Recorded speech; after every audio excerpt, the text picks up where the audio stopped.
Hello दोस्तों, नमस्कार आप सभी को। उम्मीद है आप सब बहुत अच्छे से होंगे और आप सभी की तैयारी भी अच्छे से चल रही होगी। आप सभी की पढ़ाई भी अच्छे से चल रही होगी। अभी लगभग रात के 4 बजे हैं, मैं अभी अपने ड्यूटी में हूँ। तो सोचा कि चलिए कुछ आपके लिए कुछ बातें किया जाए, क्योंकि जैसे कि आप सभी को शायद पता चल ही गया होगा कि जो छत्तीसगढ़ लोक सेवा आयोग है CGPSC, वो जल्दी ही 230 पदों की भर्ती निकालने वाली है। ठीक है। हम सभी को पता है कि जो CGPSC है, छत्तीसगढ़ लोक सेवा आयोग है, प्रतिवर्ष 26 नवंबर संविधान दिवस के दिन अपना नोटिफिकेशन जारी करती है। और ये भी हम सभी को पता है कि अभी अभी चुनाव हुआ है, आचार संहिता चल ही रहा है, तो ऐसे में नोटिफिकेशन जारी नहीं किया जा सकता। लेकिन जो CGPSC आयोग है वो चुनाव आयोग से ऐसा अनुमति लेने की कोशिश कर रही है।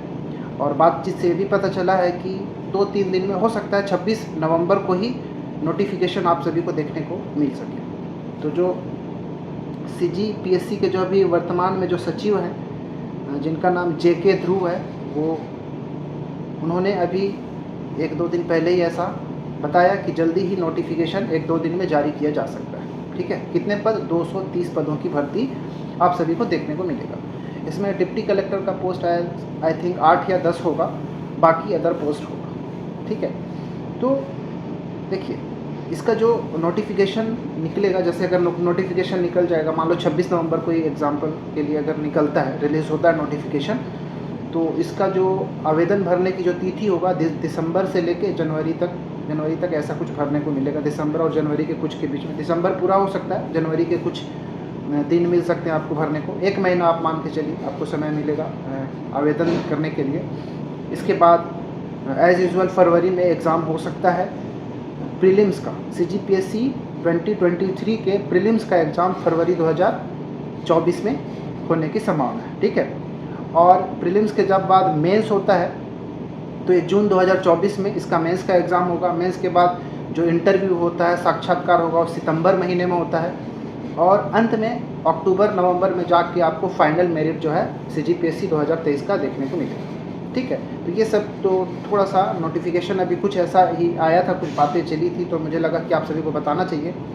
अब बात आएगा कि क्योंकि अब नवंबर में मान लो नोटिफिकेशन जारी हो जाता है, तो आपको पढ़ने को ज़्यादा समय मिलेगा नहीं। नवंबर, दिसंबर, जनवरी ख़त्म, फरवरी में आपका एग्ज़ाम हो जाएगा। तो आपको मान के चलिए 3 महीना, 30 या 90 और 15, 100, 105 दिन आपके मान के चलिए कि आपके पास जो एग्ज़ाम के लिए, आपके प्रिपरेशन के लिए इतना समय मिलेगा। ठीक है। उसके बाद आपका एग्ज़ाम हो जाएगा। तो जो लोग लंबे समय से पढ़ते आ रहे हैं, उनकी तैयारी तो अच्छी खासी हो गई होगी। ऑलमोस्ट सारे जो चैप्टर है वो पढ़ लिए होंगे, जो बहुत पहले से पढ़ते आ रहे हैं। लेकिन जो नए हैं उनकी तो अभी तैयारी होगी नहीं। ठीक है। फिर भी कैसे वो तैयारी कर सकते हैं, जिसकी बिल्कुल पूरा 100% जो कोर्स है वो अगर कवर नहीं हुआ है, तो वो कैसे कर सकते हैं, क्या उनकी कोशिश होना चाहिए इस एग्ज़ाम को लेके, तो मैं उसी पे थोड़ा सा डिस्कशन करूँगा। एक चीज़ आपने शायद सुना होगा कि जो भी एग्ज़ाम, किसी भी एग्ज़ाम की अगर मैं बात करूँ, एग्जाम्पल के लिए अगर मैं समझूँ, तो अभी JEE नीट का एग्ज़ाम हुआ है। ठीक है। JEE नीट का एग्ज़ाम जो है ना, एक टफेस्ट एग्ज़ाम में से एक होता है। ठीक, कोई सा भी एग्ज़ाम आप इंडिया में बात करें, तो JEE नीट जो होता है वो भी कम नहीं है, उसका भी लेवल अच्छा खासा रहता है। ठीक है। तो उसमें जो 2 बच्चे थे, उन्होंने 720 में 720 अंक लेके आए और उनको फर्स्ट रैंक जो दिया गया था दोनों को। अब बात आ रही है कि वो 720 में 720 कैसे लाए, ये पूछा गया उनसे, तो उन्होंने 3 चीज़ बताई। बोला कि हम 2 साल से कंटिन्यू हर दिन 9 घंटा पढ़ाई कर रहे हैं। पहली बात समझ रहे हैं क्या? प्रतिदिन 9 घंटा 2 सालों से वो पढ़ते आ रहे हैं। दूसरा चीज़ उन्होंने बताया कि जो पुराने पेपर्स हैं उसको बहुत ज़्यादा उसको सॉल्व करना है, जितने भी पुराने पेपर्स थे उसको सॉल्व करते हैं। ठीक है। पुराने पेपर सॉल्व करना बहुत ज़रूरी है। दूसरा और तीसरा चीज़ क्या, कि हर एक हफ्ते में वीकली मॉक टेस्ट वो लोग लगाते थे। तो 3 चीज़ को आप पकड़ के रखिए। वो लोग प्रतिदिन 2 साल से हर दिन 9 घंटा पढ़े। दूसरा चीज़ क्या, जो पुराने पेपर्स होते हैं उसका उन्होंने क्या किया, सॉल्व किया, उसको एनालिसिस किया। और तीसरा क्या, मॉक टेस्ट लगाया। ये 3 चीज़ों को लेके उन्होंने टॉप किया और 720 में 720 अंक लाया। दोनों का नाम भी है, जो तमिलनाडु का एक है जिसका नाम था प्रभंजन जे, और दूसरा जो थे जिसका नाम था बोरा वरुण चक्रवर्ती। ठीक है, बारो या बोरा वरुण चक्रवर्ती जो कि आंध्र प्रदेश के थे। तो ये दोनों जो है 720 में 720 अंक लाए थे। अब उसी तरह हम भी कर सकते हैं। जो लोग बहुत लंबे समय से पढ़ रहे हैं, सिलेबस कंप्लीट कर लिए हैं बहुत अच्छे से, तो ये काम कर सकते हैं क्या कि जितने भी प्रीवियस ईयर के हैं, लगभग 5 साल 6 साल के जो प्रीवियस ईयर क्वेश्चन है उसको सॉल्व करें, उसको एनालिसिस करें और उसको एनालाइज करके ही अपने आगे की तैयारी को कंटिन्यू रखें और जितना हो सके मॉक टेस्ट लगाएं। ठीक है, और जो लोग नए हैं वो लोग इतना जल्दी 2-2.5 महीने में तो पूरा सिलेबस को कंप्लीट नहीं कर सकते, बट एक कोशिश कर सकते हैं कि वो मॉक टेस्ट जितना ज़्यादा लगाना है लगा सकते हैं। ठीक है, प्रीवियस ईयर के जितना ज़्यादा क्वेश्चंस आपको मिले आप सॉल्व करिए। ठीक है, मॉक टेस्ट लगाइए। करेंट अफेयर्स को अभी से शुरू कर दीजिए, क्योंकि हम ये करते हैं कि एग्ज़ाम जैसे ही आने वाला होता है तब हम करेंट अफेयर्स देखते हैं, तो वहाँ पे हमारा छूट जाता है। क्योंकि जो बिल्कुल नया तैयारी करने वाले हैं, करेंट अफेयर्स बहुत मैटर करता है।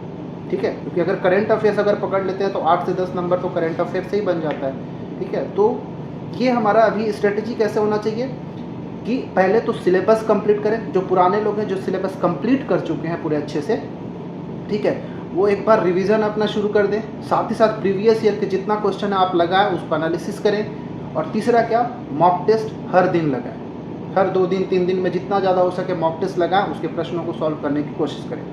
ठीक है, और नए वाले लोग हैं जितना ज़्यादा अभी पढ़ाई करना है पढ़ें। ठीक है, जितना ज़्यादा प्रैक्टिस करना है करें, लेकिन वो भी मॉक टेस्ट लगाएंगे और प्रीवियस ईयर के क्वेश्चन को जरूर देखेंगे। मैं एकदम वेटेज दे के बोल रहा हूँ, गंभीरतापूर्वक बोल रहा हूँ कि आप प्रीवियस ईयर का क्वेश्चन जरूर देखें और मॉक टेस्ट जरूर लगाएं। ठीक है, ये दोनों चीज़ें मैं बताना चाहूँगा। ठीक है, तो बस इस वीडियो में मैं इतना ही कह के आपको ख़त्म करता हूँ। और बाकी आपको कहाँ से, हमारे चैनल पे आपको क्या क्या मिल सकता है मैं ये बताऊंगा, और आगे आने वाले समय में क्या मिलेगा। बिल्कुल निःशुल्क मिलता है। वैसे मेरे पास जितना समय मिलता है आप सभी के लिए मैं वीडियोस लेके आते रहता हूँ, तो आपका बहुत अच्छे से हिस्ट्री के, सीजी हिस्ट्री के और इंडिया जो जीएस होता है उन सभी का, अगर जैसे एग्जाम्पल की मैं बात करूँ तो सीजी हिस्ट्री जो है छत्तीसगढ़ का इतिहास, तो उसके टॉपिक वाइज आपको नए नए और अलग अलग प्रश्नों का MCQ का वीडियोज़ मिलेगा। एग्जाम्पल के लिए मैं मान लूँ सातवाहन वंश, ठीक है, छत्तीसगढ़ के अंदर जो सातवाहन वंश था, सोम वंश था, नल वंश था, तो इसके लिए आपको सेपरेट वीडियोस मिल जाएंगे। ठीक है, प्लेलिस्ट में हमारे में। उसमें क्या होगा, पुराने क्वेश्चंस नहीं, वो नए क्वेश्चंस के माध्यम से ही उस टॉपिक को आपको मैं कंप्लीट करा दूंगा। ऐसे क्वेश्चंस ही 10-20 क्वेश्चंस ऐसे ही रहते हैं जो बिल्कुल मैं क्वेश्चंस को बनाता हूँ और उसका एनालिसिस करके मैं और पूरा टॉपिक को ही कंप्लीट करा देता हूँ। तो ऐसे वीडियोज़ आपको मिल जाएंगे। ठीक है, तो आप उन वीडियोज़ को जाके ज़रूर देखेंगे। ठीक है, और जो लोग प्रयोगशाला परीक्षक की तैयारी कर रहे हैं उनके लिए साइंस का बहुत सारा सीरीज़ मैं लेके आ रहा हूँ। और छत्तीसगढ़ का जो एक और हमारा प्लेलिस्ट मिलेगा, छत्तीसगढ़ सामान्य अध्ययन मिनी टेस्ट सीरीज़, उसमें भी लगभग 10 से नहीं 15 वीडियोस के आसपास अपलोडेड है, तो आप उसको भी जाके एक बार देखेंगे। बहुत अच्छा क्वेश्चन, वहाँ सारे क्वेश्चंस कहीं से कॉपी पेस्ट नहीं किया, क्वेश्चंस मैं खुद तैयार किया हूँ। तो आप एक बार टेस्ट लगा के देखेंगे और उसके एनालिसिस को आप समझेंगे तो आपको बहुत मदद मिलेगा। ठीक है, इस वीडियो में मैं इतना बोल के मैं ख़त्म करता हूँ, और वीडियोस आपके लिए मैं लेके आते रहूँगा। और जो भी मैंने अभी बात बताया उस पर विशेष ध्यान देंगे, आपके लिए बहुत मदद साबित होगा। ठीक है, अब जो नोटिफिकेशन आने में ज़्यादा समय है नहीं, तो जो लोग सीरियस हैं CGPSC को लेके, ठीक है, वो लोग अभी से भिड़ जाएं और एकदम से उसमें जुट जाएं अच्छे से कि हमको एक नया पोस्ट चाहिए। बस इस वीडियो में इतना ही, मिलते हैं किसी और वीडियो में, अभी के लिए इतना ही, नमस्कार।